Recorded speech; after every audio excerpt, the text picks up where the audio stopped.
সারা ভারতবর্ষে 500 জনের মানুষের জন্য, 500 জন নাগরিকের জন্য একজন করে পুলিশ থাকে। আমাদের রাজ্যে 600 জনের জন্য একজন করে পুলিশ থাকে। 45% of women felt unsafe in hospital and medical facilities after dark. ট্রেনিংয়ে পুলিশকে আরও বেশি ইকুইপ করা, আরও বেশি ট্রেন করার জন্য পুলিশ বাজেটের 0.03% খরচা হয়, যেটা ভারতবর্ষের মধ্যে ন্যূনতম। স্বামীদের দ্বারা স্ত্রীরা বিভিন্নভাবে অত্যাচারিত, তার কেস সবচেয়ে বেশি 22,000।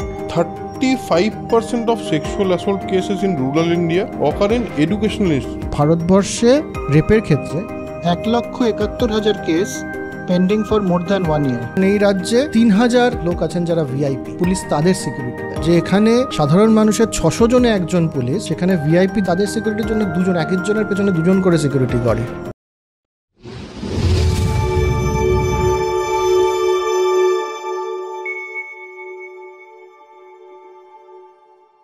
Hello and welcome to soul connection বৈঠক। এই চ্যানেলে আমরা জেনারেলি প্রত্যেক দিন বা প্রত্যেকটা এপিসোডেই আমরা বই নিয়ে কথা বলি বাট আজকে আমরা একটু অন্য বিষয় নিয়ে কথা বলবো। আমার সঙ্গে প্রেমাশিস আছে। যেই ইস্যুটা নিয়ে দেশ এবং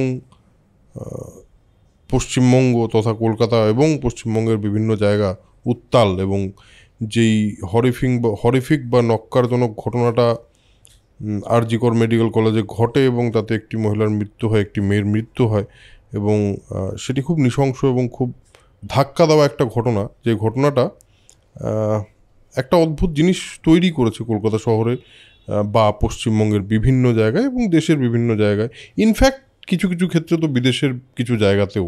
মানুষ রাস্তায় বেরিয়ে প্রতিবাদ করছেন এবং জাস্টিস চাইছেন, এবং সবচেয়ে বড় কথা, বিভিন্ন মানুষের সঙ্গে কথা বলে আমার যেটা মনে হচ্ছে যে শুধু জাস্টিস নয়, বোধহয় প্রশ্নের উত্তর খোঁজার জন্য মানুষে বেরিয়েছেন যে অনেক দিন হলো মানুষ প্রশ্ন করছিল না, যা হচ্ছিল তা হতে দিচ্ছিল।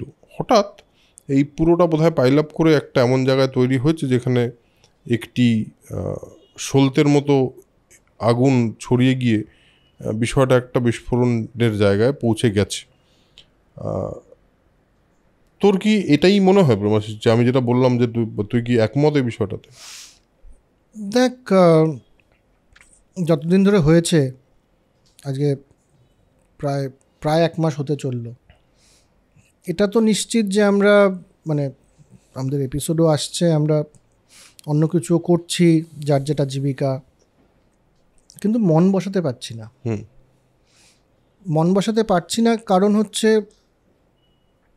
কারণ এটা ঠিক ওই মিডিয়ার দ্বারা পরিচালিত বা একটা নির্ভয়ার মতো এপিসোড তো নয়। আমার স্থির বিশ্বাস, একদম আরও প্রগাঢ় হচ্ছে যে মেয়েটির সাথে হয়েছে তার মধ্যে কিছু তো অদ্ভুত জীবনী শক্তি ছিল, যে সবাইকে নিজের বাড়ির বানিয়ে ফেলেছে। তুই জানিস যে আমার নিজের প্রফেশনে এভাবে প্রোটেস্ট করা যায় না, রাস্তায় বেরোনো যায় না, অনেকেরই তাই। কিন্তু তবুও থাকতে থাকতে আমি বেরিয়ে যাচ্ছি। মনে হচ্ছে যে আমার বাড়ির মেয়ের সাথে যদি এটা হতো, তাহলে কি আমি এই দোহাইটা দিতাম যে এটা আমার প্রফেশনে অ্যালাউ করে কি করে না, বা এর ফল কি হবে, আমি তো বেরোতাম। তো এই জায়গা থেকে একটা রাগ, একটা ইমোশন, এগুলো তো আছেই। এবং সেটা নিয়ে সোল কানেকশন পডকাস্টে দুভাবে জিনিসটাকে ব্যাখ্যা, সোহিনী, বিদীপ্তা, মেঘনীল ওরা যখন এসেছিলো তখন ওরা একটা প্রচণ্ড যন্ত্রণা, আমি রাগ বলবো না, বলবো যন্ত্রণার জায়গা থেকে কেন মানুষ বেরিয়ে আসছেন, এবং ওরা বলছে যে বিচার চাইছি, উই ওয়ান্ট জাস্টিস করছি, কিন্তু জাস্টিস মানে যে কী তা আমরাও ঠিক জানি না। এটা শুধু বোধহয় কোর্টের বিচার চাইছি না, আরও কিছু বেশি চাইছি আমরা। কারেক্ট, একদমই তাই। এবং রিমঝিমের সঙ্গে এবং রিমঝিম সেটাকে জেন্ডারের জায়গা থেকে দেখেছে, কাজে সেই জিনিসটাকে আবার পুনরাবৃত্তি করতে চাইছি না। কিন্তু ওই জিনিসগুলো রয়েছে, সব ভেতরে রয়েছে, সব যন্ত্রণা রয়েছে, কিন্তু সব কিছুর ওপরে গিয়ে আমার মনে হচ্ছে যে আচ্ছা, তাহলে আমরা কি চাইছি এবং কেন চাইছি, এই প্রশ্নগুলো উঠে আসছে কেন, সেটাকে কি আমরা একটুখানি আরও তলিয়ে দেখতে পারি? সেই জন্যেই মনে হলো যে আমরা দুজনেও একটু কথা বলি আর কি এই বিষয় নিয়ে, যে আবেগকে দূরে সরিয়ে রেখে না, কিন্তু আবেগকে আরও মজবুত করার জন্যে, জিনিসগুলোকে আরেকটু তলিয়ে ভাবার জায়গায় থাকা দরকার। এবং আমরা এই এপিসোডটা প্রধানত করছি এই কারণে যে বারবার আমি রিসেন্টলি একটা জিনিস তো খুবই বিশ্বাস করা শুরু করেছি, যে প্রশ্ন করার অভ্যেসটা আমাদের চলে যাচ্ছিল, সেটা যদি একবার ফিরে আসে সেটাকে রেখে দেওয়া উচিত এবং সেটাকে খুব স্ট্রংলি নিজের সঙ্গী করে নেওয়া উচিত। যে আমাদের কিন্তু প্রশ্ন করতে কেউ আটকায়নি, আমরা কিন্তু প্রত্যেক দিন আমাদের আশপাশের মানুষজনকে বিভিন্ন প্রশ্ন করি, কিন্তু আমরা এমন জায়গায় প্রশ্ন করি না যে জায়গায় প্রশ্ন করাটা আরও বেশি জরুরি। সেটা হলো আমার অথরিটিদের, যারা আমার জন্য রেসপন্সিবল বা যার অ্যাকাউন্টেবিলিটি আছে আমার কাছে নাগরিক হিসেবে, সেটা স্টেট, সেটা প্রশাসন এবং সেটা যে কোনো সিস্টেম, যে সিস্টেমটা আমার পছন্দ যদি ব্যক্তিগতভাবে না হয়, আমি সেই ব্যক্তিগতভাবে সেই প্রশ্নটা তুলতে পারি। আজকের এই আলোচনার মধ্যে আমরা চেষ্টা করব কিছু প্রশ্ন তোলার, যেই প্রশ্নগুলো অলরেডি স্টেটকে করা হচ্ছে, যেই প্রশ্নগুলো অলরেডি বিভিন্ন জায়গা থেকে উঠে আসছে, যেগুলো এখনও বিচারাধীন, এবং সেই প্রশ্নগুলো তো অনেকেই করেছেন অনেকভাবে। আমরা বরং আরেকটু তলিয়ে, যেটা প্রেমাশিসও বলছিল, আরেকটু তলিয়ে আরও কিছু অন্য প্রশ্ন তৈরি করা যায় কিনা দেখি, যে প্রশ্নগুলো আমাদের জন্য খুবই গুরুত্বপূর্ণ জায়গা, আমাদের নিজেদেরকে করার জন্য। ঠিক, আমি যেভাবে দেখছি আর কি, মানে আমার যেভাবে দেখতে সুবিধে হচ্ছে, প্রথম হচ্ছে আমরা প্রশ্ন করছি যে সেফটি সিকিউরিটি নেই কেন। একটি মেয়ে, সে সরকারি হাসপাতালে চাকরি করতো, মানে পড়াশোনা করতো, সবচেয়ে বড় কথা, ডাক্তার হিসেবে। এবার তার পেছনে কনস্পিরেসি আছে কিনা, আরও কিছু আছে কিনা, সেইগুলো তো বিচার্য বিষয়, সেগুলো তো তদন্ত সাপেক্ষ বিষয়। কিন্তু প্রাথমিকভাবে এটুকু তো নিশ্চিত যে তার মানে সেফটি অ্যান্ড সিকিউরিটি তার ছিল না, সুরক্ষা তাকে আমরা দিতে পারিনি। প্রথম প্রশ্ন হচ্ছে সুরক্ষাটা দেবে কে? আমি তো প্রাইভেট সিকিউরিটি সবাই তো রাখতে পারবে না, কিন্তু সুরক্ষা দেওয়ার দায়িত্ব কার? সুরক্ষা দেওয়ার দায়িত্ব নিশ্চয়ই পুলিশ প্রশাসনের। তো আমরা সেখান থেকেই শুরু করি। পুলিশ প্রশাসনে এবার নিশ্চয়ই বলতে পারেন, পুলিশ যে সবার মানুষ পেছনে কি একজন করে দেওয়া সম্ভব? একজন করে পুলিশ সব কটা মানুষের পেছনে থাকবে, এটা কি সম্ভব? কোনোদিন সম্ভব নয়। কিন্তু সামগ্রিকভাবে তো সেফটি সিকিউরিটি এনশিওর করা তাদের দায়িত্ব। সেটাতে যে ব্যর্থ, তার কিছু কারণ রয়েছে, সেই কারণগুলো আমরা তুলে ধরছি। 500 জনে, সারা ভারতবর্ষে 500 জনের মানুষের জন্য, 500 জন নাগরিকের জন্য একজন করে পুলিশ থাকে। আমাদের রাজ্যে 600 জনের জন্য একজন করে পুলিশ থাকে। তার মানে একজন পুলিশের উপরে দায় অনেক বেশি। 600 জনের দায়িত্ব তার উপর আছে, 600 জনের দায়িত্ব তার জন্য রয়েছে। তার মানে কি? তার মানে সেই পুলিশকে, সেই পুলিশের ব্যক্তিটিকে বা সমগ্র পুলিশ ফোর্সকে অনেক বেশি ট্রেন্ড হতে হবে, এবং যে শূন্য পদগুলো রয়েছে সেগুলোকে পূরণ করতে হবে। তাহলেই আমরা তো সারা ভারতের পরিপ্রেক্ষিতে কাছে চলে আসব। 500 জনের দায়িত্ব হলে পরে তো আজকে আরও বেশি সেফটি সিকিউরিটি হবে, সুরক্ষা আরও বেশি বাড়বে। পশ্চিমবঙ্গের পুলিশের ট্রেনিংয়ে, পুলিশকে আরও বেশি ইকুইপ করা, আরও বেশি ট্রেন করার জন্যে পুলিশ বাজেটের 0.03% খরচা হয়, যেটা ভারতবর্ষের মধ্যে ন্যূনতম। এটা কোন রিসার্চ বলছে? এটা বলছে ব্যুরো অফ পুলিশ রিসার্চ, যেটা পুলিশের নিজস্ব ডেটা, যেটা কেন্দ্রীয় ব্যুরো অফ পুলিশ রিসার্চে পাঠাতে হয়, সেই ডেটার বেসিসে তারা একটা অ্যানুয়াল রিপোর্ট বের করেন। এবার সমস্যাটা হচ্ছে কি, যে আমাদের প্রশাসনে এবং অনেকেই মনে করেন যে ওটা পড়ে আছে, ডেটাটা কেউ দেখবে না, কিন্তু তারা যে দেখে ফেলতে পারেন কখনো কখনো, তখন যে কেঁচোকৃত্য কেউটে বেরোয় এটা অনেকে জানেন না। তো আমি সেখান থেকে বলছি, আমি যা ডেটা বলছি সেগুলো হচ্ছে bureau of police research, ministry of home অ্যাফেয়ার্সের তাদের 2022-এর খতিয়ান থেকে। বেশ, সেই খতিয়ান বলছে যে পশ্চিমবঙ্গের সমস্ত পুলিশ আর কি, ওয়েস্ট বেঙ্গল পুলিশ আলাদা নয়, পশ্চিমবঙ্গের মধ্যে সমস্ত পুলিশ ট্রেনিংয়ে সবচেয়ে কম খরচা করে। এর চেয়ে কম একমাত্র নাগাল্যান্ড করে, 0.03%। তাহলে এবার প্রশ্ন উঠতেই পারে যে না, টাকা নেই তো করবে, খরচাটা করবে কোত্থেকে? হয়তো টাকা নেই তাই খরচা করতে পারছে না। না, আমি এটা বলছি পার্সেন্টেজ। 100 টাকা যদি পুলিশের বাজেট হয় বা 1000 টাকা যদি পুলিশের বাজেট হয়, তাহলে তার 3 টাকা মাত্র ট্রেনিংয়ে খরচা হয়। কাজে পুলিশ যে আমাদের ট্রেন্ড তা নয়। করতেই পারছে না। এর পরিপ্রেক্ষিতে তুই দেখ, সারা ভারতে একজন পুলিশের পেছনে খরচা হয় 6.5 লাখ টাকার থেকে একটু বেশি, 6,60,000 টাকা বছরে। মানে সেটাতে স্যালারি আছে, সেটাতে পুলিশের গাড়ির পেট্রোল আছে, থানা বানানো আছে, আরও অন্যান্য সামগ্রী আছে আর কি। পশ্চিমবঙ্গে কি অবস্থা মনে হয় এটার? কমই হবে, 12.5 লাখ টাকা, প্রায় ডাবল। সারা ভারতে একজন পুলিশের পেছনে যা খরচা হয়, পশ্চিমবঙ্গে তার প্রায় দ্বিগুণ খরচা হয় একজন পুলিশের পেছনে, কিন্তু সেই খরচাটা ট্রেনিংয়ে হয় না। সেই খরচাটা কোথায় হয়?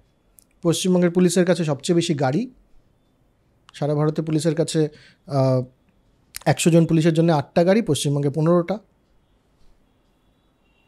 আচ্ছা, কোথায় হয়, কোথায় পুলিশ খরচা করে সেটা তো জানতে হবে, কারণ পুলিশের কাছে ইকুইপমেন্টও নেই।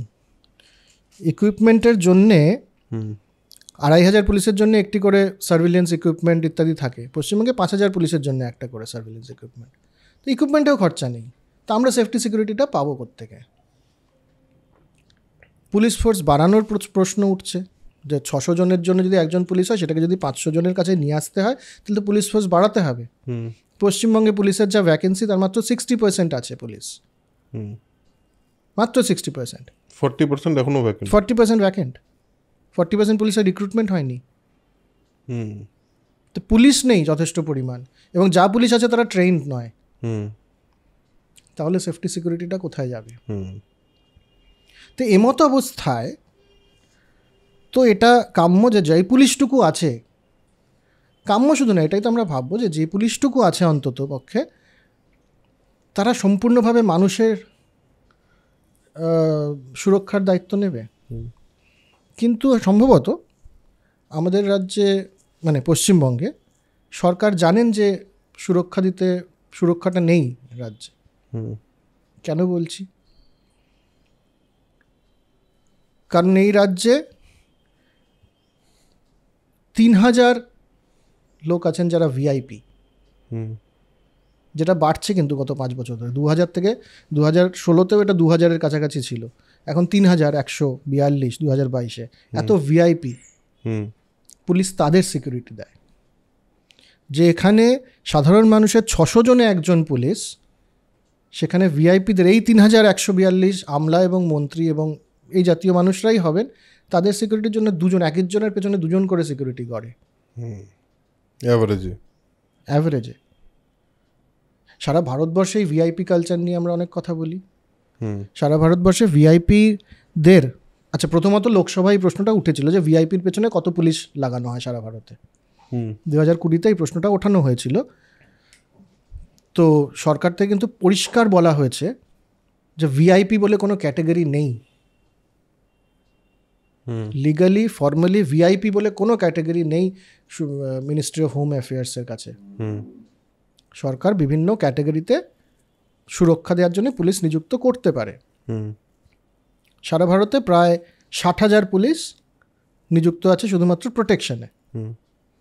পশ্চিমবঙ্গে এমন একটা রাজ্য যেখানে আলাদা করে বলা হয়েছে যে সবচেয়ে বেশি পুলিশ এখানে ভিআইপি প্রোটেকশনে লাগানো হয়। 6,000, 6,500 ইনফ্যাক্ট ভুল করলাম, 6,500 পুলিশ। এটা 2022-এ 2020-র কথা বলছে, এখন আরও বেড়েছে। 6,500 পুলিশ শুধুমাত্র ভিআইপি প্রোটেকশনে ইউজ হচ্ছে এই রাজ্যে। অর্থাৎ সরকারের আমলা এবং সরকারের মন্ত্রী এবং যারা রয়েছেন সংশ্লিষ্ট, তারা জানেন এই রাজ্যটা সেফ নয়, এই রাজ্যটা সুরক্ষিত নয়, নইলে তাদের ভিআইপির প্রয়োজন পড়বে কেন, মানে তাদের প্রোটেকশনের প্রয়োজন পড়বে কেন এতটা? সাধারণ মানুষ, পশ্চিমবঙ্গ তো কোনো মানে ইমার্জেন্সির মধ্যে নেই, কোনো ইনসার্জেন্সির মধ্যে নেই, কোনো টেররিস্ট অ্যাটাক হয়নি এই রাজ্যে। তাহলে তো একজন বিধায়ক হোক বা অন্য কেউ হোক, সে ন্যূনতম সাধারণ মানুষের মতো ঘুরে বেড়াতে পারে। যদি তার মনে হয় যে ওভারঅল রাজ্যের সিকিউরিটিটা ঠিকঠাক আছে, তাহলে সে ঘুরে বেড়াবে। কিন্তু তারা তো তা বেরোচ্ছে না, তারা 2 জন করে অন্তত পক্ষে গড়ে, মানে কিছু কিছু আছেন যারা হয়তো অনেক বেশি সিকিউরিটি নিয়ে ঘুরে বেড়াচ্ছে। তাহলে প্রশ্ন হচ্ছে যে এই যে 1 লক্ষ পুলিশ আমাদের রাজ্যে এবং তাদের 12,000 কোটি টাকা বাজেট, এই 12,000 কোটি টাকা কার টাকা? এই 12,000 কোটি টাকা তো মানুষের টাকা, মানুষের ট্যাক্সের টাকা। সেই ট্যাক্সের টাকায় কাদের সিকিউরিটি দেওয়া উচিত? মানুষের। কিন্তু সেই সিকিউরিটিকে কম্প্রোমাইজ করে ভিআইপিদের সিকিউরিটি দেওয়া হচ্ছে। তো আমাদের দেশের পুলিশ ব্যবস্থাটা না ব্রিটিশ পিরিয়ডের সময় বানানো হয়েছিল সরকারকে জনগণের থেকে বাঁচানোর জন্য। কারণ জনগণ হচ্ছে নেটিভ আর সরকার হচ্ছে সাহেব। আমার কোথাও একটা মনে হয় যে ডেটা আমরা দেখছি, এবং সারা ভারতের ক্ষেত্রে এটা খুব একটা উন্নত মানে খুব ভালো ইয়ে তো দিচ্ছে না। 60,000 মানুষ চলে যাচ্ছে মানে প্রোটেকশন দিতে। 3 লক্ষের মতো পুলিশ আছে সারা ভারতবর্ষে, তার 60,000ই হচ্ছে ভিআইপি প্রোটেকশন। 600 জনের জন্য একজন পুলিশ, এটা তো সভ্য দেশে কাম্য নয়। এবং আমাদের রাজ্যেও তাই দেখছি আমরা। তো তাদের বাজেট বেড়ে চলছে, তাদের নিজস্ব প্রোটেকশন বাড়ছে, কিন্তু কেন বাড়ছে? যে না সরকারকে বাঁচাও জনগণ থেকে, মনে তো হচ্ছে আপাত দৃষ্টিতে সেটাই। এই ব্যবস্থা যদি পরিবর্তিত না হয়, মানে বিচারের এটাও তো প্রথম বিষয়, যে ভিআইপি কালচারটা যদি শেষ না হয়, তাহলে পরে তো এরকম ঘটনা আরও ঘটবে। এরকম ঘটনা হয়তো এতটা খারাপ হবে না, কিন্তু ধর একটা ছেলের কোথাও আছে, তার কোনো কিছু পছন্দ হলো না, দুটো বচসা হলো, তাকে কেউ মেরে দিল, সেটাও তো একইভাবে ঘৃণ্য। একদম ক্রাইম তো কমবে না এইভাবে। ক্রাইম তো তখনই কমবে যখন পুলিশের ভয়টা থাকবে। পুলিশের ভয় তো নেই, সেফটি সিকিউরিটি তো নেই। এবং যেখানে বারবার মহিলা সুরক্ষা নিয়ে কথা হচ্ছে, এটা মহিলা সুরক্ষা তো বটেই, কারণ যে ঘটনাটা ঘটেছে সেটা তো অবশ্যই মহিলা সুরক্ষা এবং ওভারঅল রাজ্যের এই মুহূর্তে সুরক্ষা ব্যবস্থাকে প্রশ্ন তুলেছে, তার জন্য প্রশ্ন করছেন। এবং সেখানে এই ডেটা খুবই মানে একটা জিনিস তো খুব ফান্ডামেন্টালি গণ্ডগোল লাগছে। দুটো খুবই রেলেভেন্ট ডেটা আমি আমার রিসার্চ করতে গিয়ে পেলাম। তার মধ্যে একটা হলো জাগরি বলে একটা এনজিও আছে, তাদের একটা রিপোর্ট। সেখানে ওরা বলছে 45% of women felt unsafe in hospital and medical facility after dark in Delhi. সার্ভেটা হলো দিল্লির সার্ভে। দিল্লি আমাদের ক্যাপিটাল, মানলাম দিল্লিতে overall women safety is lesser, ঠিক আছে, অনেক ক্রাইম রেটও হাইয়ার, ঠিক আছে, মানলাম। কিন্তু যদি তারপর বাকিটা দেখা যায়, এই মুহূর্তে কলকাতার ঘটনা, তারপরে বিভিন্ন জায়গা থেকে এমন কিছু ঘটনা এখন রিপোর্ট হওয়া শুরু হয়েছে যেটা আগে কথা বলা হয়নি সেই নিয়ে। এবং ওভারঅল যেই ইনস্টিটিউশন বা একটা জায়গা যেটার প্রধান কাজ হলো মানুষকে সেফটি দেওয়া, তার স্বাস্থ্য সম্পর্কে সেফটি দেওয়া, সেখানেই সেফটিটা একটা গণ্ডগোলের জায়গায় আছে। এখানে দুটো প্রশ্ন খুব ইম্পর্টেন্ট। একটা হলো প্রশাসনের দায়িত্ব অফ সেফটি ওভারঅল রাজ্যে বা দেশের যে কোনো রাজ্যেই হোক। আরেকটা হলো যে কোনো ইনস্টিটিউশনের যে ওভারঅল অথরিটি আছে, তাদেরও একটা দায়িত্ব বর্তায় সেই ইনস্টিটিউশনের ছাত্রদের আলাদা করে একটা সেফটি প্রোভাইড করে। দুটোর কোনোটাই হচ্ছে না। আরেকটা খুবই ইম্পর্টেন্ট মানে ডেটা আছে, এটা হলো হিউম্যান রাইটস ওয়াচ রিপোর্ট 2022-এর রিপোর্ট বলছে যে 35% of sexual assault cases in rural India occur in educational institution, school বা রুরাল কলেজেস।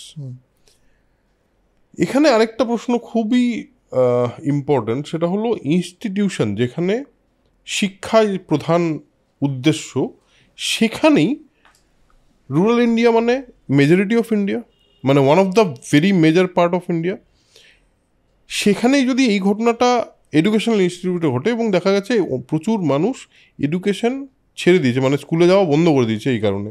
মানে সেফটি সিকিউরিটির প্রশ্ন তো প্রাথমিক, কারণ এই ইন্ডিয়ান পুলিশ জার্নাল বেরোয়, সেখানে এটা দেখা গেছে আর কি, তাদেরই রিসার্চ বলছে যে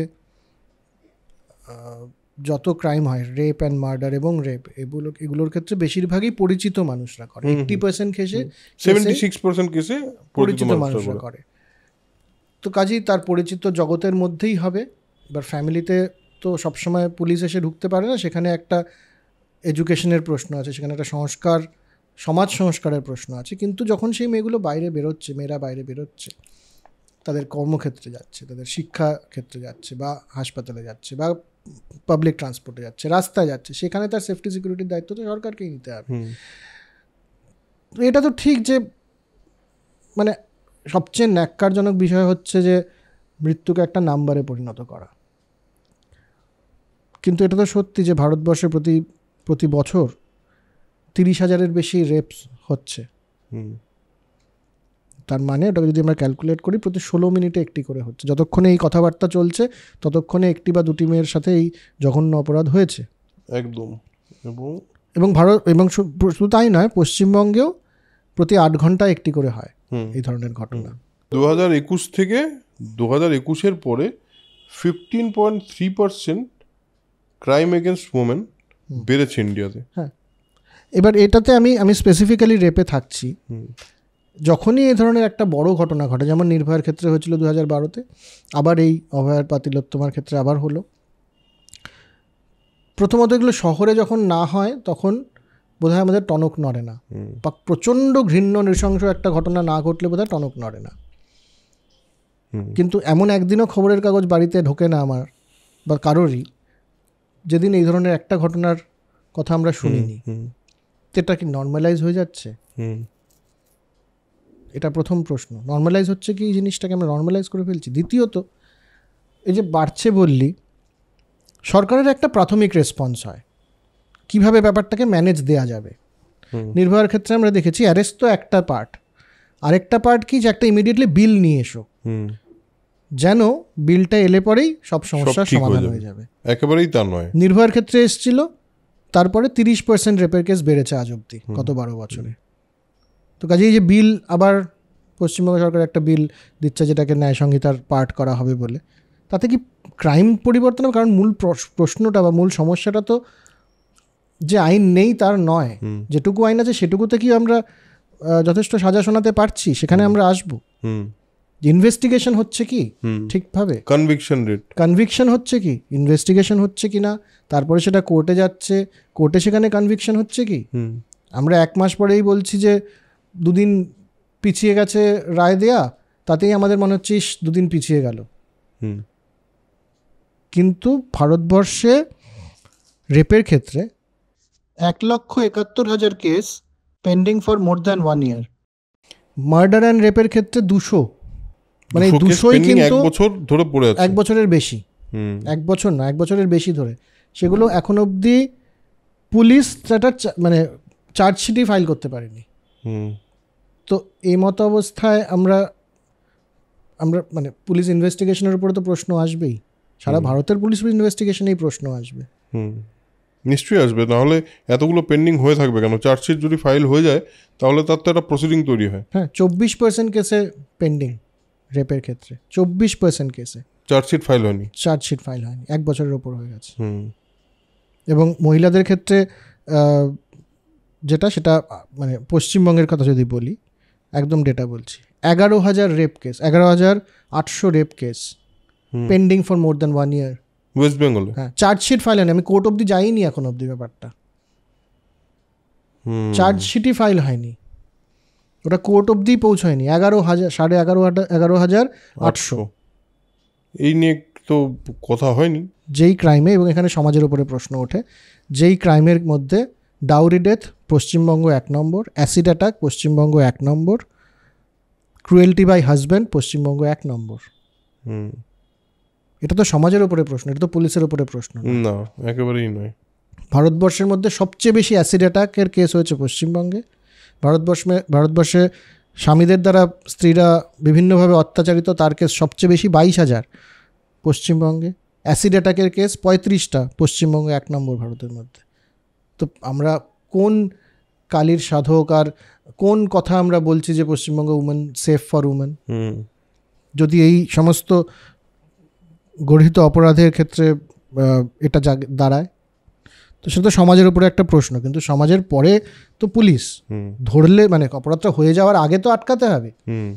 অপরাধ তো হচ্ছে, এত অপরাধ হচ্ছে, এবং তারপরে পুলিশ যেহেতু অপ্রতুল, এবং তারপরে তাদের ইনভেস্টিগেশন যথেষ্ট হচ্ছে না।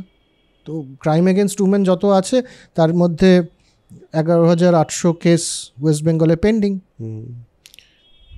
এখানে একটা ইন্টারেস্টিং ফ্যাক্ট বলি, সেটা হলো 52% অফ ইন্ডিয়ান রুরাল মেনের কথা বলছি, তারা বিশ্বাস করে যে ডোমেস্টিক ভায়োলেন্সের কোনো কেস হবে না, এবং তাদের মনে হয় যে domestic violence is a normal thing.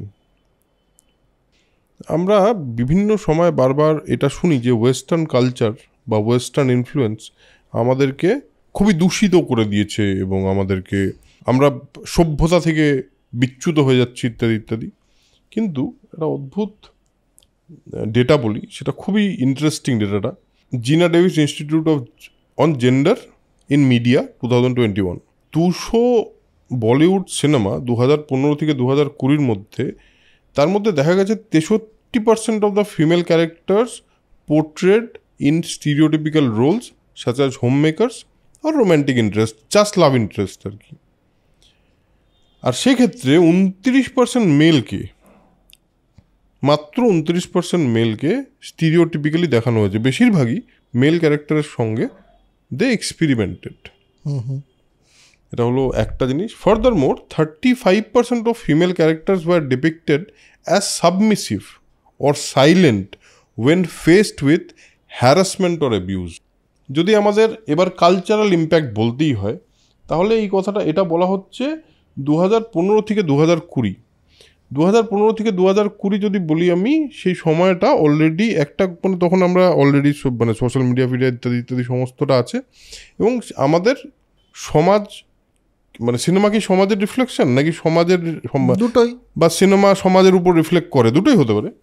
সেক্ষেত্রে এটা যদি সিনারিওটা হয়, তাহলে সেটারও তো ইম্প্যাক্ট মারাত্মকভাবে পড়েছে সোসাইটির উপর। তাহলে সেটা কি বাইরের ইনফ্লুয়েন্স, সেটা কি ওয়েস্টার্ন ইনফ্লুয়েন্স? না, দেখ, একটা ইনফ্লুয়েন্স তো এটা রয়েছেই, যে সিনেমা বা গল্প বা ইত্যাদি। শুধু তাই নয়, মিডিয়া ওভারঅল মিডিয়ার ইম্প্যাক্ট, নেতাদের কথা, ভাষণ, মিডিয়াতে যে ভাষণগুলো চলছে সেখানে কি ধরনের কথাবার্তা হচ্ছে, এই সবগুলোই তো মিডিয়া। সেখানে অনেক জিনিসকে খুব নর্মালাইজ করে দেওয়া হয়েছে। যেমন ধর, আমি বলছি একটা, এই যে ধর অ্যাড দেখানো হচ্ছে, আজকাল অনেকটা কমেছে, কিন্তু একটা ধর ডিটারজেন্টের অ্যাডে একটা বাড়ির যে মেল যে সে বাসন মাজছে তো দেখানো হয় না, বা কাপড় কাচ্ছে দেখানো হয় না। তো এই সমস্ত স্টিরিওটিপিক্যাল রোলের প্রশ্ন। কিন্তু আমি বলছি তারও গভীরে যে ভার্বাল অ্যাবিউজ, গালিগালাজ, এবার তোদের ফিল্ম মেকাররাই অনেকাংশে দায়ী, যে অনেক কিছু এটা তো সমাজে হয়ই, লোকে তো এভাবেই কথা বলে এই লাইসেন্সটা নিয়ে সেটাকে নর্মালাইজ করে দেওয়া হয়েছে। অবশ্যই যেই সমাজে এইগুলো শব্দ ব্যবহার হবে সেই সমাজে। এবং আমরা তো এই নিয়ে অনেকবারই অনেক কথাই বলি, যে আমরা জেনারেলিও যে গালিগালাজ এই পুরোটা খুবই একটা মিসোজিনিস্টিক জিনিস তৈরি হয়ে আছে। তার কারণ হলো গালিগালাজের সমস্ত ক্ষেত্রে এটা দেখা যায় যে মহিলাদের বিশেষ করে টার্গেট করা হয়, তাদেরকে নিয়েই পুরো গালিগুলো তৈরি করা হয়। হ্যাঁ, এবং সেটা যদি আপনারা কখনো কোথাও দিয়ে থাকি, কোনো পয়েন্টে আমরাও দিয়েছি, আমরাও সেই সেম দোষী, যে তাহলে কিন্তু প্রত্যেকটা গালি দেওয়ার সময় আমরা একবার করে মিসোজিনিকে প্রমোট করেছি। এবং এই যে ঘটনাটি ঘটেছে, এই ঘটনার পেছনে আমরাও দায়ী। একদম, আমাদেরও কন্ট্রিবিউশন আছে, এবং প্রত্যেকটা মানুষের আছে। যারা অনেকেই বলে মিন করে বলি না, দ্যাট ডাজেন্ট ম্যাটার, মিন করে বলতে হবে না, এই কালচারটাকে তো প্রমোট করছি আমরা। সেটা আরো সাংঘাতিক। হ্যাঁ, যখন বলছি মিন করে বলিনি, তার মানে ওটা এতটা নর্মালাইজড যে ওটা যে একটা খারাপ কথা এটাও আমার মাথায় আর নেই। না, একদমই তাই না? আমি বলছি ওই লেভেলে গিয়ে ঠিক করতে হবে আমাদেরকে নিজেদেরকে, তা না হলে পরে কিন্তু সমাজ শুধরবে না। এবং আরেকটা খুব আমি আরেকটা বলছি, যে একটা গালিগালাজের কথা বললাম, এই ইন্ডিয়ান পুলিশ জার্নালেরই আরেকটা রিসার্চ, যেখানে প্রচুর প্রায় 30-40 জন বা আরও বেশি, সম্ভবত 200 জন রেপ ভিকটিম এবং অফেন্ডার যারা ধরা পড়েছে, এদের মধ্যে রিসার্চ করে দেখা গেছে যে গাঁজা খাওয়া, নেশা করা এগুলো অফেন্ডাররা সবসময় করেছে এই জিনিসটার আগে, এই অ্যাক্টের আগে। এবং যত নৃশংস তাদের তত বেশি নেশা ছিল, তত বেশি এই ধরনের জায়গা। কাজেই নেশা করাটাকেও যে নর্মালাইজ করে ফেলা হচ্ছে, একদমই সেটাও ঠিক নয়। এবং ডোমেস্টিক অ্যাবিউজের একটা বড় পার্ট হলো ড্রাঙ্ক হাজব্যান্ডের দ্বারা অ্যাবিউজটা প্রচুর দেখা যায় সমাজের বিভিন্ন শ্রেণীতে, কিন্তু মানে শুধুমাত্র নিম্নবিত্ত শ্রেণী নয়, মানে সব শ্রেণীতে এই ঘটনাটা ঘটে। হ্যাঁ, এটা মানে এটা সমাজ সংস্কারের, এটা আমরা বিচার চাই বলে যে সবাই রাস্তায় নামছেন, নিশ্চয়ই আমাদের মধ্যে যন্ত্রণা হচ্ছে বলেই সবাই নামছেন। আমি নিজে সেই জনতার অংশ, কিন্তু তা সত্ত্বেও আমি বলছি যে এর শুরুটা কিন্তু সবটা আঙুল সামনের দিকে শাসক প্রশাসন এদের দিকে তুললে কিন্তু সবটা উত্তর সেখানে নেই। কিছু উত্তর আমাদের নিজেদের মধ্যেও রয়েছে, নিজেদের পরিবারে রয়েছে, নিজেদের ভাষায় রয়েছে, নিজেদের সমাজে রয়েছে। এবার উল্টো দিকে অবভিয়াসলি এই ঘটনাগুলি কি অন্য দেশে নেই? কিন্তু সেটা অনেক দেশে আছে, কিন্তু সেক্ষেত্রে এই ধরনের অপরাধ, মহিলাদের প্রতি অপরাধ কম কেন?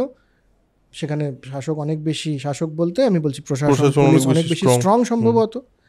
তো সেখানে আমি আসছি যে ইনভেস্টিগেশন এবং কনভিকশন। ইনভেস্টিগেশনে প্রথমে ইনভেস্টিগেশন এবং কনভিকশন। ইনভেস্টিগেশন তো বললাম যে 2/3 ক্ষেত্রেই 1 বছরের বেশি, 2/3 ক্ষেত্রেই মাত্র 1 বছরের মধ্যে চার্জশিট ফাইল করা হয়। হ্যাঁ, মাত্র তার বেশি নয় এই সমস্ত উমেন এর ক্ষেত্রে। আমি এবার বলছি যে শুধুমাত্র মার্ডার অ্যান্ড রেপ, যেটা এই ঘটনার ক্ষেত্রে রয়েছে, এবং এই ডেটাটা আমি দিচ্ছি ন্যাশনাল ক্রাইম রেকর্ডস ব্যুরো, যেটা সেখান থেকে, মন গড়া কোনো ঘটনা নয়। 1100 কেস, মোর দ্যান 1 year পেন্ডিং কোর্টে, মার্ডার অ্যান্ড রেপের কেস। কিন্তু রেপের ক্ষেত্রে 1.9 মানে প্রায় 2 লক্ষ কেস কোর্ট শুনেছে 2022-এ। তার মধ্যে মাত্র 18,000-এর ক্ষেত্রে কোনো একটা বিচার অবধি শেষ হয়েছে ব্যাপারটা। মাত্র 18,000 মানে 2 লাখের মধ্যে, প্রায় 2 লাখ। তার মধ্যে কনভিকশন কত পার্সেন্ট? 27%। বাকিরা ছাড়া পেয়ে গেছে। এবার এটা কিন্তু বোঝা জরুরি, যখন পুলিশ চার্জশিট ফাইল করছে তার মানে পুলিশ নিশ্চিত যে এই অপরাধটা করেছে। তা সত্ত্বেও কোর্টে গিয়ে 2/3 ছাড়া পেয়ে যাচ্ছে। মাত্র 2/3 না, সরি, মানে 4 জনের মধ্যে 3 জন ছাড়া পেয়ে যাচ্ছে। পুলিশ জানে এই অপরাধী, কিন্তু যথেষ্ট প্রমাণ নেই, তাই ছাড়া পেয়ে যাচ্ছে। যেখানে চার্জশিট ফাইল হয়ে গেছে তার মানে তো অলরেডি দেয়ার আর মানে কিছু প্রমাণ আছে, কিছু জিনিস পাওয়া গেছে এবং একটা চার্জশিট তৈরি হয়েছে, তার মানে এটা প্রপার একটা কেস। সেখানেই প্রথমত চার্জশিট ফাইল হচ্ছে এত কম, 1 বছরের বেশি সময় লাগছে তদন্ত করতে, তারপরে যেটা কেস যাচ্ছে সেটা 1 বছরের বেশি থেকে যাচ্ছে। মানে এই যে 2 লাখ কেসের মধ্যে রেপ অ্যান্ড মার্ডারের ক্ষেত্রে মাত্র 10% কেস, 10ও নয় 9, 100টা কেস গেলে পরে 9টা কেসের ক্ষেত্রে কিছু একটা শোনানো গেছে, দোষী নির্দোষ, তার মধ্যে 3/4 ছাড়া পেয়ে গেছে। আর বাকি কেস তো শোনাই যায়নি, মানে বাকি কেস তো শেষই হয়নি, পেন্ডিং কেস। রেপের 1,72,000 কেস, মানে 1.72 লাখ, 1,72,000 কেস কোর্টে পেন্ডিং। তার মানে তো এটা সারা ভারতের ডেটা বলছি, শুধু অবশ্যই সারা ভারতে। তার মানে তো একটা বড় ব্যাপার আছেই যে conviction rate is very low, very low. তার মানে একটা ক্রাইম করার পরে সেই ক্রাইমটার সত্যতা বা সেই রিপোর্টের সত্যতা যাচাই করার পর সেটা যখন ফাইনালি কোর্টের কাছে পৌঁছচ্ছে, সেখানেও যে বিরাট কিছু হচ্ছে তা নয়, বিরাট কিছু হচ্ছে না। এবার আসি পশ্চিমবঙ্গের মধ্যে। পশ্চিমবঙ্গের আলাদা করে ন্যাশনাল ক্রাইম রেকর্ডস ব্যুরোতে পশ্চিমবঙ্গের যে rape and rape murder case সেগুলো আলাদা করে ডেটা নেই। কাজেই মহিলাদের ক্ষেত্রে যত ক্রাইম হয় সেগুলোর ডেটা নিয়ে কথা বলি। 33,729টা কেস 2022-এ, না সরি 3,65,00,000 কেস, 3,65,000 কেস কোর্টে গেছে। তার মধ্যে 33,000 হচ্ছে নতুন কেস, আর 3.25 লাখের মতো 1 বছরের পুরনো কেস। 3.25 লাখ। 3.25 লাখ। এগুলো কি কেস? এগুলো হচ্ছে রেপ তো আছেই, তাছাড়া ডোমেস্টিক অ্যাবিউজ আছে, ডাউরি ডেথ আছে, কিডন্যাপিং আছে, এ সমস্ত কেস আছে, গুরুতর অপরাধ আর কি। তার মধ্যে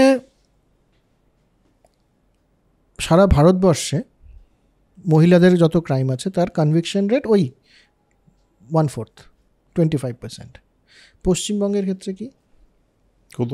পশ্চিমবঙ্গের তো আমরা দেখছি এই কেসের ক্ষেত্রেও যে ভারতবর্ষের শ্রেষ্ঠ অ্যাডভোকেটদেরকে পশ্চিমবঙ্গ সরকার নিযুক্ত করছে। যখন একটা কেস হয় আপনারা জানেন, তখন স্টেট ভার্সেস অ্যাকিউজড, অর্থাৎ রাজ্যের পুলিশ এবং রাজ্য সরকার বিরুদ্ধে হচ্ছে যে যাকে অ্যাকিউজ করা হচ্ছে তার। এবং আমরা জানি যে পশ্চিমবঙ্গের রাজ্য সরকার হচ্ছে খুব ভালো ভালো উকিলদেরকে নিয়োগ করেন। খুব যদি পশ্চিমবঙ্গের পুলিশ চার্জশিট ঠিক করে ফাইল করে থাকে তাহলে পরে কোর্টে ভালো ভালো উকিলরা নিশ্চয়ই কনভিকশন রেট বাড়াচ্ছেন। ভারতবর্ষের থেকে ভালো হওয়ার কথা। ভারতবর্ষে 25% হয়, পশ্চিমবঙ্গে 8.9%। এতটা ডিক্লাইন? 100টা মহিলাদের বিরুদ্ধে যদি কেস, পশ্চিমবঙ্গের কেস কোর্টে যায়, তার মধ্যে মাত্র 9টা কেসে কনভিকশন হয়। মানে হয় পুলিশের তদন্ত ঠিক ছিল না তাই চার্জশিটটা ঠিক করে গঠন করা হয়নি, অথবা আমাদের অ্যাডভোকেটরা সেই কেসটা ঠিক করে লড়তে পারেননি কোর্টে। দুই জায়গাতেই কিন্তু আমাদের ট্যাক্সের টাকা লাগছে। এবং মানে আলটিমেটলি দুটো জায়গাতেই বিষয়টা তো গন্ডগোলের, বিষয়টা তো কোনোটাই ঠিক না, কমপ্লিশনও হচ্ছে না। তো পশ্চিমবঙ্গ ভারতবর্ষের মধ্যে এমন একটা রাজ্য যেখানকার কেস মহিলাদের ক্ষেত্রে, আমি শুধুমাত্র মহিলাদের এগেনস্টে যে ক্রাইমগুলো হচ্ছে সেগুলো, মহিলাদের এগেনস্টে যে অপরাধ হচ্ছে সেই কেসগুলোর কথা, চার্জশিটেড কেস কোর্টে গেছে, তার মধ্যে 97% কেস ট্রায়াল, মানে কিছু পেন্ডিং, কোর্ট কোনো কিছুই শোনাতে পারছে না। আর যখন শোনাচ্ছে তখন 91% ক্ষেত্রে তারা বলে দিচ্ছে যে নির্দোষ, যাকে পুলিশ বলছে যে দোষী সে নির্দোষ। তাহলে পরে জনতা যে আজকে রাস্তায় নেমে বলছেন যে একজনকে যে অ্যারেস্ট করা হয়েছে, তোমাদের তদন্ত ঠিক ছিল না, এই তদন্ত ঠিক না হওয়ার প্রবাবিলিটি কতটা? 91% প্রবাবিলিটি হচ্ছে যে পুলিশ ঠিক করে তদন্ত করেনি। ডেটা তাই বলছে, তাদের দেয়া ডেটাই তাই বলছে। ন্যাশনাল ক্রাইম রেকর্ডস ব্যুরো এবং ব্যুরো অফ পুলিশ রিসার্চের ডেটা তাই বলছে যে পশ্চিমবঙ্গের পুলিশ যদি তদন্ত করে একজনকে অ্যারেস্ট করে মহিলাদের ক্ষেত্রে, তাহলে 91% কেস এমন যে সে ছাড়া পেয়ে যাবে। তার মানে ঠিক লোককে অ্যারেস্ট করলে তো ছাড়া পেতো না, অথবা ঠিকভাবে যদি আমাদের উকিলরা লড়াই করতেন কোর্টে তাহলে ছাড়া পেতো না। দুটো ক্ষেত্রেই খুবই মানে খুবই কোয়েশ্চেনেবল একটা জিনিস এটা। আমি ওই প্রশ্নটা তুলছি না যে কেন কপিল সিব্বল বা কেন প্রত্যেকটা রাজ্যের প্রত্যেকটা মানুষের যে রেপ অ্যাকিউজড বা অন্য কোনো অ্যাকিউজ, তার এটা সাংবিধানিক অধিকার যে তার হয়ে কেউ লড়বে কোর্টে। রাজ্যের এটা অধিকার যে সে তার, এবং তার উচিত যে তার বেস্ট লয়ারকে সে পাঠাক। কাজে কেন সে লড়ছে সেটা প্রশ্ন নয়, প্রশ্ন হচ্ছে সে লড়ছে যে সে তো কিছু করে উঠতে পারছে না। যেমন আমরা ছোটবেলা থেকে শুনেছি ইজ্জত লুটনা, আরে ইজ্জত লুটনা মানে কি করে হয়? মানে আমার বক্তব্য হলো যে মহিলাদের যদি সত্যি সম্মানের প্রশ্ন করা হয় তাহলে মহিলাদের সম্মান করে, ধর আমরা মানলাম একটা শ্রেণী মহিলাদের সম্মান করে, কিন্তু কেউ কোনোদিনও এইটা নিয়ে কথা বলে না কেন যে মেয়েদের সম্মান তো শুধুমাত্র তার গায়ে কেউ একটা হাত দিয়ে দিলে চলে যেতে পারে না, তার অনার তো সেটা নয়। তা আমার গায়ে হাত দিলে যদি আমার সম্মান নষ্ট না হয়, ঠিক, এটা অবভিয়াসলি যে কোনো মানুষের গায়ে হাত দেওয়াটা তার ডিগনিটির অপমান, একদম 100%, সেটা ছেলে হোক সেটা মেয়ে হোক। এই যে আমরা সমাজে যখন তখন চর মারবো বা মেরে দিচ্ছি একজন আরেকজনকে, এটা মানুষের ডিগনিটির, মানুষের সম্মানের অপমান। কিন্তু আলাদা করে সেটা মেয়েদের জন্য কোনো, আলাদা করে কেন তাদের সম্মানহানি বা শ্লীলতাহানির কথা বলা হবে? কারণ এটার মূলত রয়েছে যে মহিলাদের একটা প্রপার্টি হিসেবে ধরা হতো, এবং দীর্ঘকাল সেটা লতেও মহিলাদেরকে প্রপার্টি হিসেবে ধরা হতো। যেমন আমি বলছি যে মাঝখানে একটা খুব সেটা নিয়ে খুব মিম টিম হলো আর কি, যে ওই ইনফিডিলিটির ল যেটা, সেটা অ্যাবলিশ করে দেওয়া হলো। সেটা নিয়ে খুব সাংঘাতিক যে না ওই ইনফিডিলিটিকে কী বলে বল বাংলায়, পরকীয়া। হ্যাঁ, মাঝখানে খুব কথা হলো যে পরকীয়া সম্পর্কের যে ল ছিল সেটাকে বাতিল করা হলো। এটা নিয়ে প্রচুর মিম হয়েছে, প্রচুর মজা করেছে মানুষ। লটা কি ছিল? লটা ছিল যে ধরা যাক একজনের স্বামী পরকীয়া করছে, সেই স্ত্রীর কিন্তু কোনো অধিকার নেই পরকীয়ার জন্য কোনো কেস করবার। উল্টোটা আছে। কেন? সেটা আসছে হচ্ছে যে wife is a property of the husband. সেই জন্য যদি স্ত্রী পরকীয়া করে তাহলে পরে সেটার এগেনস্টে কেস হয়। সেই জন্য সেই লটাকে অ্যাবলিশ করা হয়েছে। খুব রিসেন্ট ঘটনা তো। হ্যাঁ, খুব রিসেন্ট ঘটনা, এবং এই লটা আগে ছিল তার মানে একদমই এতদিন যাবত ছিল, যতদিন পর্যন্ত পরকীয়ার ইনফিডিলিটি ক্লজটা ছিল ততদিন পর্যন্ত এটাই মানা হতো। এটাই তো তার বেসিক জুরিসপ্রুডেন্স, যে মহিলারা প্রপার্টি। তো যদি আমার প্রপার্টি হয়, ধর আমার এই কাপটা আমার প্রপার্টি, এবার এটার মধ্যে যদি কেউ একটা এসে ভেঙে দেয় প্রপার্টিটা, তাহলে তো এটা আমার প্রপার্টির উপরে আঘাত হলো, সম্মানহানি হলো না? এখান থেকে আসছে তো কনসেপ্টটা। এবং আলটিমেটলি সেই বারবার এক কথা অনেকেই বলছে পিতৃতন্ত্রের কথা, কিন্তু মানে সেটা খুব সারফেস লেভেলে বলে কোনো লাভ নেই।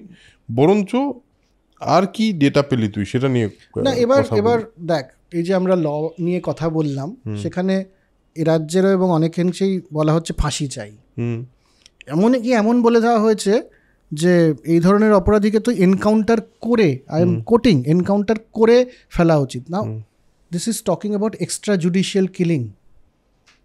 এনকাউন্টার করা যায় না, এনকাউন্টারটা হয়। সেটা হচ্ছে একটা অপরাধী পালাচ্ছে, সেখানে তার সাথে পুলিশের একটা লড়াই হলো, পুলিশ বা মিলিটারির লড়াই হলো, সেখানে তার সাথে এনকাউন্টার হতে পারে। এনকাউন্টার করা ইজ আ ক্রাইম। সেটার জন্যে মুম্বাই পুলিশ যে কুখ্যাত, মুম্বাই পুলিশের যে ক্রাইম ব্রাঞ্চ এনকাউন্টার করার জন্য কুখ্যাত, তাদের প্রচুর লোকের জেল হয়েছে। হ্যাঁ, চাকরি চলে গেছে। তো এনকাউন্টার করে দিতে হবে, এটা তো জঙ্গল রাজের কথা বলছি আমরা। এবং জঙ্গল রাজের কথা কেন বলছি? আমাদের দেশের বিভিন্ন রাজনীতিবিদরা কেন এই জিনিসটা করতে পারছে না? কেন জেনারেল মানে শিক্ষিত একটা সমাজের কথা বলছেন না তারা? শিক্ষিত সমাজে যে ধরনের যুক্তি হয়, যে আমরা যেই যুক্তিটা নিয়ে কথা বললাম, যে পুলিশকে সেফটি সিকিউরিটি দিতে হবে, ভিআইপি সিকিউরিটি কমিয়ে, তারপর তাকে ঠিকঠাক তদন্ত করতে হবে এবং তাকে ঠিকঠাক ট্রেন করতে হবে, তারপরে সে ঠিকঠাক তদন্ত করবে, ধরবে একজনকে, তাকে তদন্ত করবে, তাড়াতাড়ি করবে, 1 বছরের কমে, সেই তদন্ত করে সে চার্জশিট জমা দেবে, সেটা কোর্টে যাবে, সেখানে খুব তাড়াতাড়ি সেই মামলার নিষ্পত্তি হবে, যে মামলার গুরুত্ব বুঝে, এবং কনভিকশন রেট বাড়বে এবং অপরাধী সাজা পাবে। ফাইনাল উদ্দেশ্য তো ওটাই। এটা তো হচ্ছে প্রসেস, এটা তো সভ্য সমাজের একদমই দাবি। তার বাইরে গিয়ে আমি বলছি একে তো জেলে মেরে দাও, একে তো চৌরাস্তায় দাঁড়া করিয়ে মেরে দাও, সভ্য সমাজের কথা তো আমরা বলছি না। এবং এটাও কি ভায়োলেন্স না একরকম? একদমই এটা ভায়োলেন্স। এবং এটা কেন প্রশ্রয় দিচ্ছেন? এবং আমাদের মানে দল নির্বিশেষে, রাজনৈতিক দল নির্বিশেষে, এই যে একটা সাধারণ মানুষের বা শিক্ষিত মানুষের যে কথাবার্তাগুলো, সেগুলো কেন প্রতিফলিত হচ্ছে না আমাদের নেতাদের কথায়? বা আমাদের ইমোশনটা কেন বুঝতে পারছেন না? যে দেশের অ্যাভারেজ এজ, গড় আয়ু 28 থেকে 30, সেই দেশের সমস্ত নেতারা, লোকসভা হোক আবার বিধানসভা হোক, গড় আয়ু 54 থেকে 55। আগের জেনারেশনের কথা হচ্ছে, যে জেনারেশনকে আমরা বলছি এরা পুরুষতান্ত্রিকতার জেনারেশন, তারা তো শাসন করছে। তাহলে কেন এটা হবে না? এবং তাদের শিক্ষা, যে জেনারেশনটা বরঞ্চ এইটার বিরুদ্ধে প্রশ্ন করছে, বা যে জেনারেশনটা অ্যাকচুয়ালি বুঝতে পারছে যে বাকি জেন্ডারদের ভ্যালিডিটি দেওয়া উচিত, তাদেরকে ভ্যালিডেশন দেওয়া উচিত, তাদেরকে অ্যাকসেপ্ট করা উচিত, তাদেরকে অ্যাকনলেজ করা উচিত, সেই জেনারেশনগুলো তো স্টেটের কোনোভাবেই কোথাও নেই না। তারপরে আরও আছে শিক্ষা। পশ্চিমবঙ্গের অ্যাসেম্বলি, বিধানসভার 1/3 বেশি যে যারা রয়েছেন নির্বাচিত, তারা স্কুল পাস করেননি।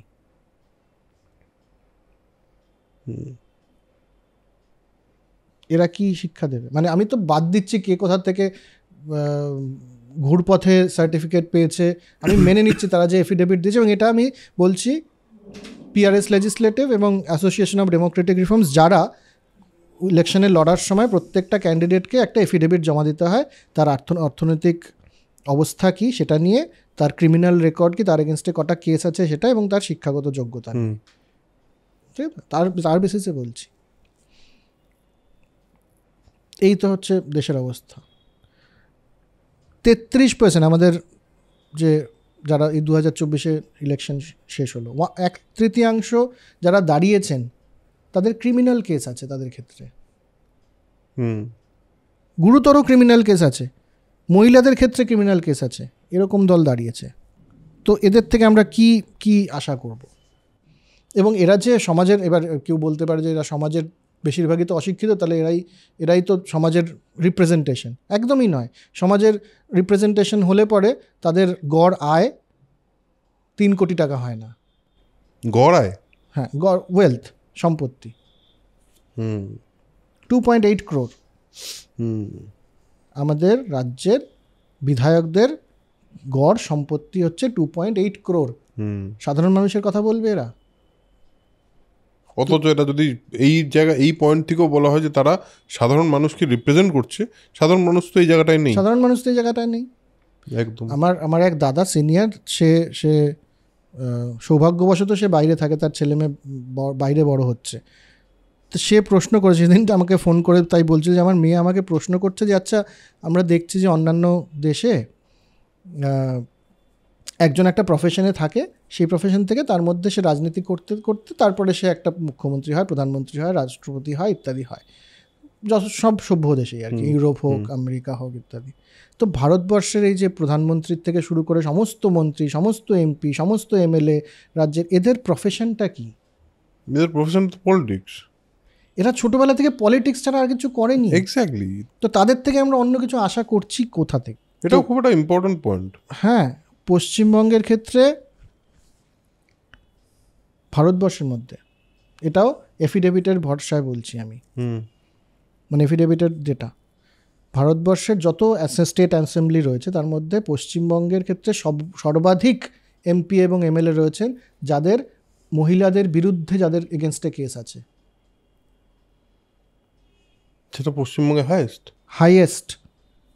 West Bengal has the highest number of MPs and MLS with case against women. বাপরে, শকিং ডেটা। মানে এত এমপি এমএলএসদের এই অবস্থা। হ্যাঁ, পশ্চিমবঙ্গের অ্যাসেম্বলির, আমি দল নির্বিশেষে বলছি, অ্যাসেম্বলির প্রায় অর্ধেক এমএলএর এগেনস্টে ক্রিমিনাল কেস আছে, এবং একটা নয় কিন্তু বহু এমএলএ রয়েছেন যাদের ক্ষেত্রে একাধিক কেস রয়েছে, 48%। তার মধ্যে 40% হচ্ছে খুব গুরুতর কেস, মানে রেপ, মার্ডার, কিডন্যাপিং, এই ধরনের কেস। এদেরকে তো আমরা বসিয়েছি, বসানোর দায়িত্ব তো আমাদের। তো তাদের থেকে তুমি, যারা ল মেকার এই দেশে, লোকসভারও একই অবস্থা, তাদের থেকে কি এক্সপেক্ট করবে? এটা বলতেই পারে কেউ যে না, রাজনীতি করলে অনেকে ভুয়ো কেস দেয়, এতটা আমরা জানি না। মানে আমরা আসলে এমন একটা জায়গায় দাঁড়িয়ে আছি যে আমরা সত্যি যে আমরা ঠিক কোন সিস্টেমের মধ্যে আছি, বা আমাদের সঙ্গে যে ঠিক কী ঘটছে সেই বিষয়ে বোধহয় আমাদের খুব সম্যক ধারণা নেই, বা সে ধারণাটা আস্তে আস্তে তৈরি হচ্ছে।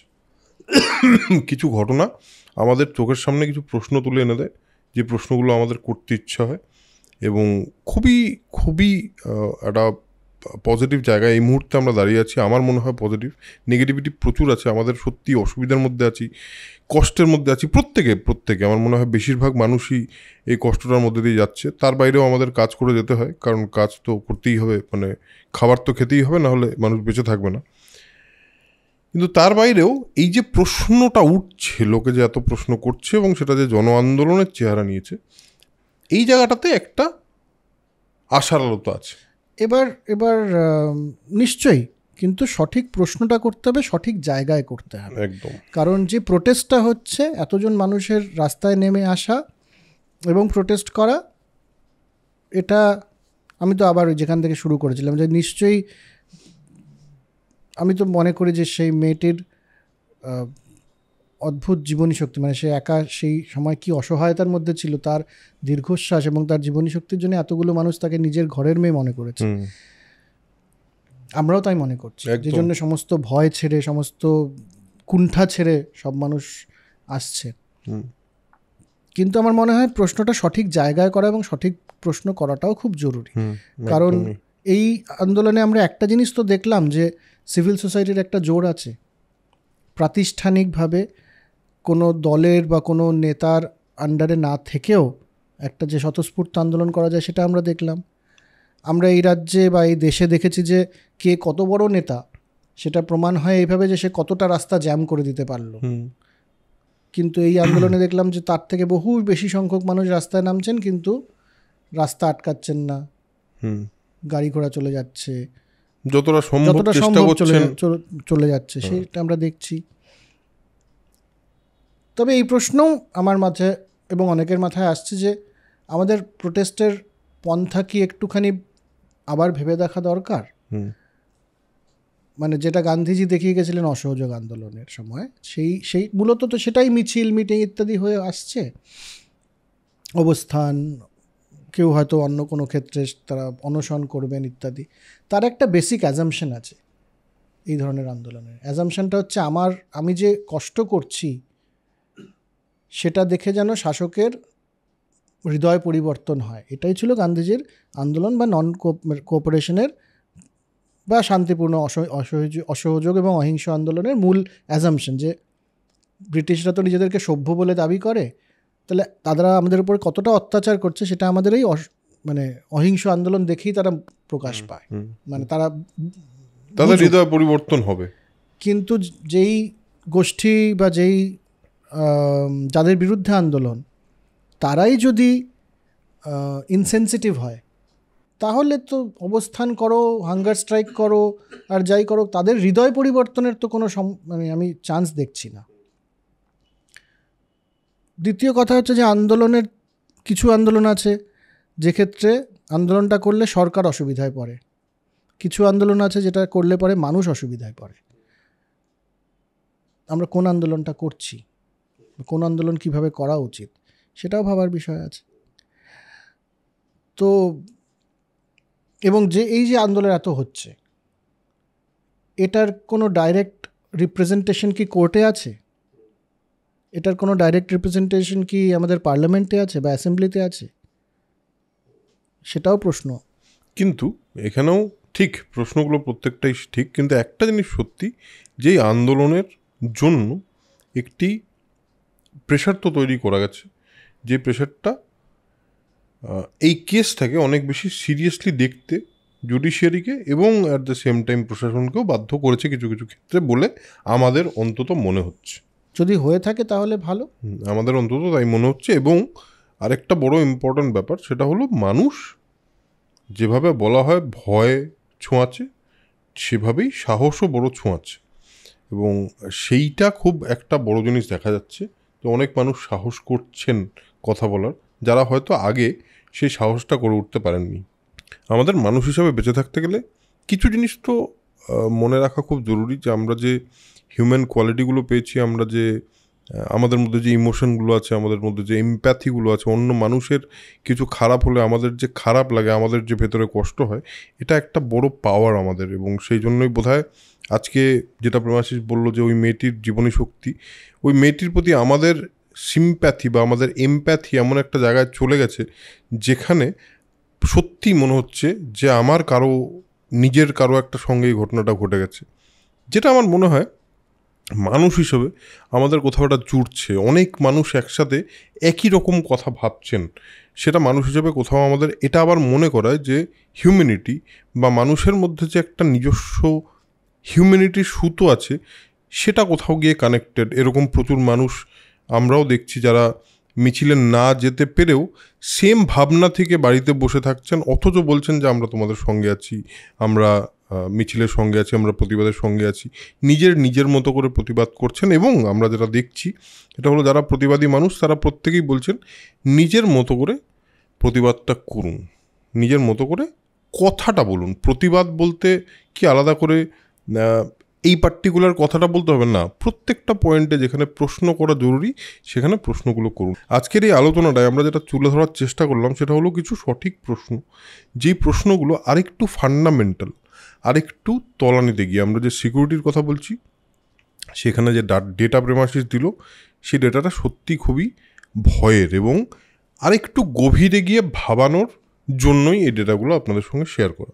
হ্যাঁ, আমি শেষে একটা কথাই বলি যে আমার সবসময় মনে হয় যে one death is too much. একদমই। আমরা এই যে পরিসংখ্যানের একটা সমস্যা হচ্ছে এই যে একটা মানুষের জীবন, একটা অত্যাচার বা একটা ক্রাইম, অপরাধ, সেটা না নম্বরে চলে আসে।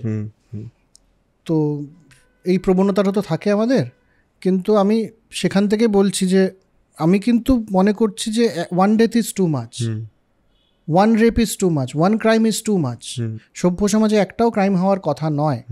আমরা সেই সভ্য সমাজ কোনোদিনও পাবো কি না জানি না, হয়তো পাবো না, কিন্তু চেষ্টা তো করে যেতে হবে সেই সভ্য সমাজে দেখার। কিন্তু আর দ্বিতীয় হচ্ছে ডেটা দিলে পরে কি হয়, টুকটুক করে কয়েকটা ডেটা দিয়ে দিলাম। ডেটার মানে হচ্ছে এটাই যে আমি যতটুকু শিখেছি আমার শিক্ষায়, যে যতক্ষণ একটা ইনফরমেশন বা যতক্ষণ একটা ডেটা কথা না বলে, মানুষের ব্যবহার, মানুষের ইন্টেনশনের কথা না বলে, ততক্ষণ সেই ডেটাটার কোনো মানে নেই। তো আজকে সম্ভবত আমরা এই ডেটাগুলোর মাধ্যমে হিউম্যান বিহেভিয়ার, শাসকের ব্যবহার, প্রশাসনের ব্যবহার, ফান্ডামেন্টাল, হ্যাঁ, এবং জুডিশিয়ারির কাছে কত কেস পেন্ডিং, তাতে তার কি হচ্ছে, তদন্ত কিভাবে করে, সেগুলো বোধহয় আমরা তুলে আনতে পারলাম, যা থেকে আমরা হয়তো আরেকটা বেটার সমাজ দেখার দিকে সঠিক প্রশ্নগুলো করতে পারবো আর কি।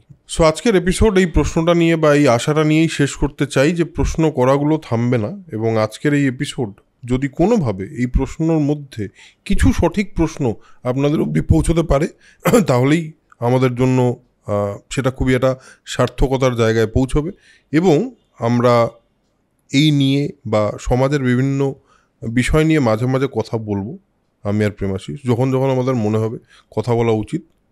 এই মুহূর্তে আমাদের মনে হচ্ছে এরকম একটা বিষয় নিয়ে কথা বলা উচিত। অনেকেই বলছেন, আমরাও অলরেডি আমাদের সন্দেশ চ্যানেলে অলরেডি 2টো এপিসোড করেছি এই নিয়ে, এবং আমাদের মনে হলো যে বৈঠকেও একটা এপিসোড আমাদের করা উচিত, যেহেতু এখানে আমরা একটা পার্টিকুলার বিষয় নিয়ে কথা বলি, এই অডিয়েন্সটার কাছেও আমাদের এই কথাগুলো পৌঁছানো উচিত। সো আজকের এপিসোড এখানেই শেষ করছি, দেখা হচ্ছে পরের এপিসোডে। ততক্ষণের জন্য যেটা বলি সবসময় সেটা হলো স্প্রেড নলেজ, স্প্রেড পজিটিভিটি, কারণ knowledge is power and positivity is everything. Tata.